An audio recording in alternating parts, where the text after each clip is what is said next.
Just following up on this 1 second, Nick, following up on your question, I'm delighted that the upstage looks like it's going to come back and be fun.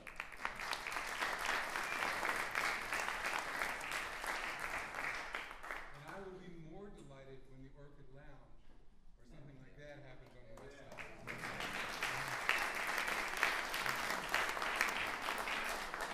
And you guys are the voters and stuff who can maybe make this happen. But I think part of what's happening about reviving this history here is that when folks start to sell Asbury as a music center, which is great, let's sell all of the music that was in Asbury, not just part of it.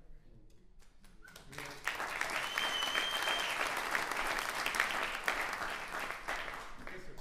Well, I'm not from around these parts, so I know the story about the guest time.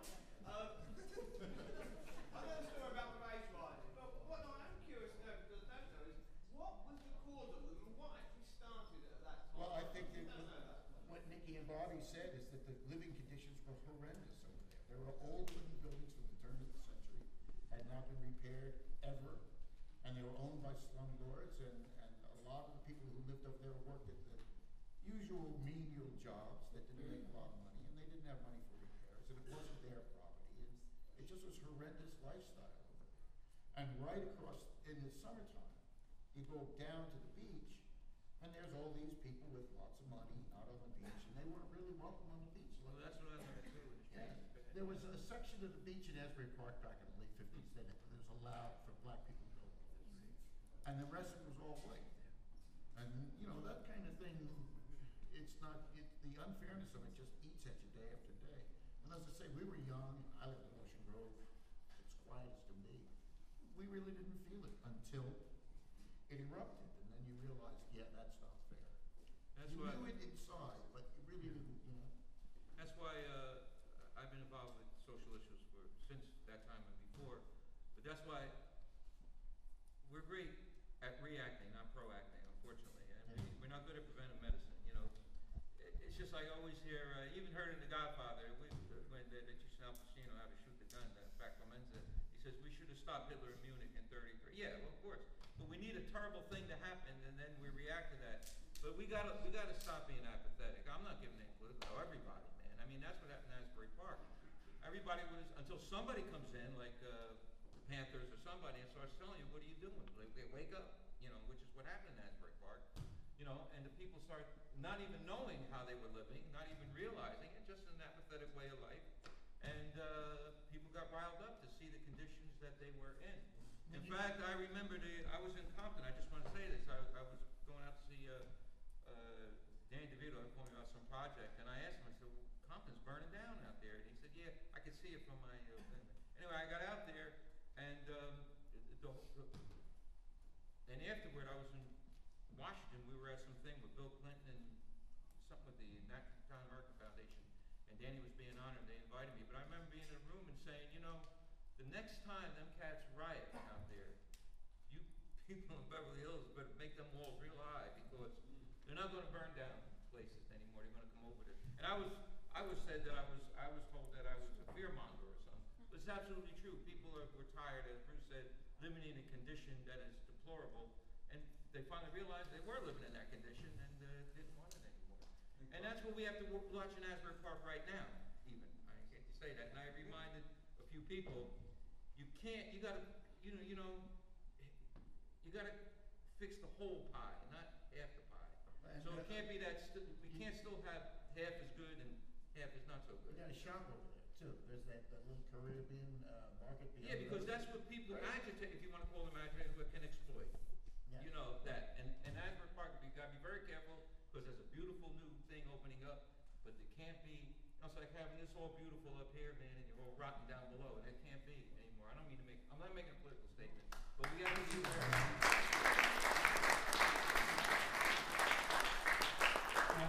I love the things that Bruce, he had I really didn't realize he had such a, well, that's why he writes such great songs, I guess. But he had a real idea of the history of Asbury Park and what it looked like and this and all that's going on. And Johnny too, that they had this idea and they put it so succinctly that I even learned some things this afternoon. And believe me, I did sleep on every street in Asbury. No, way back when I was singing in music was categorized, and the music that I was singing was called race music. And these record stores would have everything categorized. And when I was in school, one of my white classmates liked a song by the Dominoes called 60-Minute Man.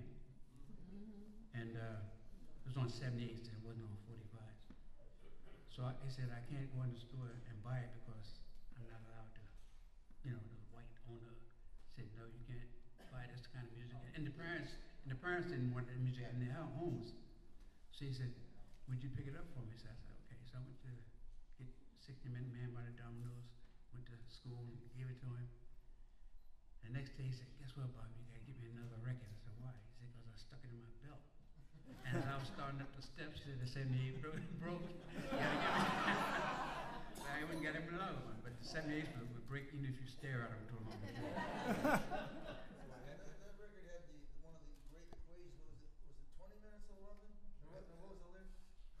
20 minutes of kissing, 20 minutes of hugging, 20 minutes of hugging, 20 minutes of kissing, 20 minutes of 15 minutes. 15 minutes of blowing my top. Somebody's alcohol. That's the theory anyway, I've never experienced. If the old man ain't treating you right. Yeah. I want to thank, I'm sorry, there was one more question there. Well, I just had like a comment and a question. My name's Sean Poole. I'm an educator down at Philly, and I contribute sometimes to Backstreet's magazine too. But I drove up here from Philly this morning because I thought it would be a worthwhile conversation. It definitely was. I want to thank you all because I learned a lot. And I want to talk a bit before I get to my question very shortly. I came of age, I guess, adolescence in the early 80s. And down in Philly at that time, the radio culture, the music culture was very, I think the term was AOR. It stood for album-oriented radio, but later on I think it's more accurately apartheid-oriented radio because there wasn't a lot of this beautiful mix of music and culture going on. And I want to thank Johnny and Bruce because their breakthrough, their music, I think, helped expose me and a lot of people like me to the beautiful possibilities, not just the musical vision, but the social vision that comes with the culture that Nicky and Bobby, of course, are a big part of too. But I wanted to ask Johnny and or Bruce, how conscious were you guys at the time, like in that 70s, 80s period, of the role that you might be playing in helping to bring that vision to a culture that didn't really have it so much? And I think what kind of difficulties did you encounter? The first time I really thought about it was we played at Upstage Club and we did a song by, I think it was Elmore James. And a girl came up to me and said, I love that song. And I forget what it was, but and she said, who is it? I said, well, it's a guy named Elmore James. You can buy one of the cutout records over at CJ's Music Shop. And she went out and bought it. She said, wow, that's really great. And I guess that's the first time she'd ever heard that Chicago blues stuff. And then you start to realize a lot of people don't, you take it for granted that everybody knows the same music you do, but they don't. That's right. And I grew up in a family that listened to black music. My parents loved Louis Armstrong and Duke Ellington and Wynonie Harris. So I just thought that that's what everybody did. Everybody came home and had a beer and listened to, Big Joe Turner. Because of your Pop's record collection, Yeah. he was the go-to man. Sal was the academic, read all the old records and was I never really had time. the source for all that information. But I think, just to go to the other side, the 60s was part of the generational soup, just a certain degree of social awareness. It'd be very difficult, though people did. I have plenty of friends who sort of skipped that part of, didn't have the 60s experience. They were sort of grew up 50s men, and my brother-in-law, so there was sort of a dividing line between people who dove into that as a way to live and folks who sort of resisted. But I think for all of us who sort of were there and got involved in it, I think we did a concert I remember for George McGovern and also wanted to send a busload of Vietnam War protesters to Washington. I think they were done at the Upstage, so we were still kids at the Still time. teenagers, I was yeah. 19 or 18. but it was a part of the times, and and then you mix that with the way you grew up. I grew up in integrated neighborhoods that were integrated on the surface, amongst the young kids. When you got beneath it, there was a lot of hard feet. And then the history that you lived through, it just became a part of your music was a language that you expressed everything you had experienced and felt about life, so it just became a natural part of your what you did. I want to ask Bobby, with the Oilers, you travel all over the world, right? Did you see differences, like when you went to Europe or? Big difference. People love this music over there. Yeah. But I mean, they're treated as just normal. That's right. Well, Southside, I was surprised. Southside, I said, we did short the Paramount. Yeah. I said, what do you know about me? He said, Bobby Thomas, Bobby Nez, Dollface. I said, whoa. I can go on. I was really surprised. Really? Well, that was a hard record to find. I mean, fortunately, it came out on a compilation album. This album came out this song came out in '53, and the guy who made the label had a club, I think, beforehand. After Hours Club. After Hours Club, and it came out on the After Hours label and the Cherry label. And then the club burned down, and he had all the records in the back of the club. Right. So obviously there was not a lot of distribution on that record, and the record is worth thousands of dollars. Yeah.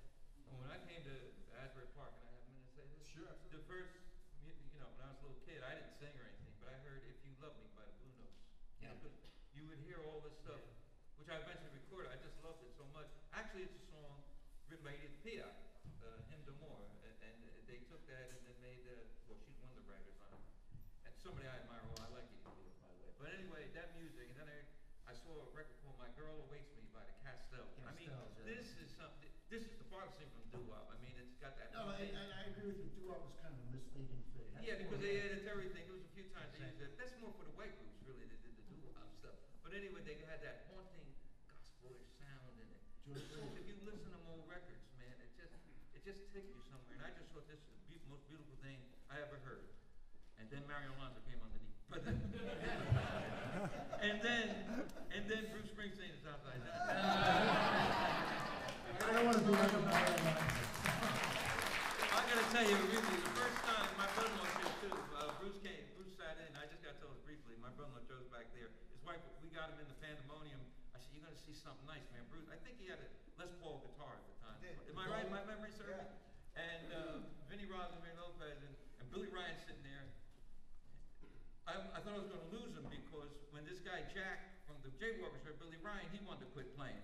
Now when Billy heard Bruce play, I said, "Oh, we're going to lose another guy now." Yeah, Billy's a great player. Billy was one of the legends of he used to play at the Shore Motel. And he'll be down tonight, so if anybody wants to go,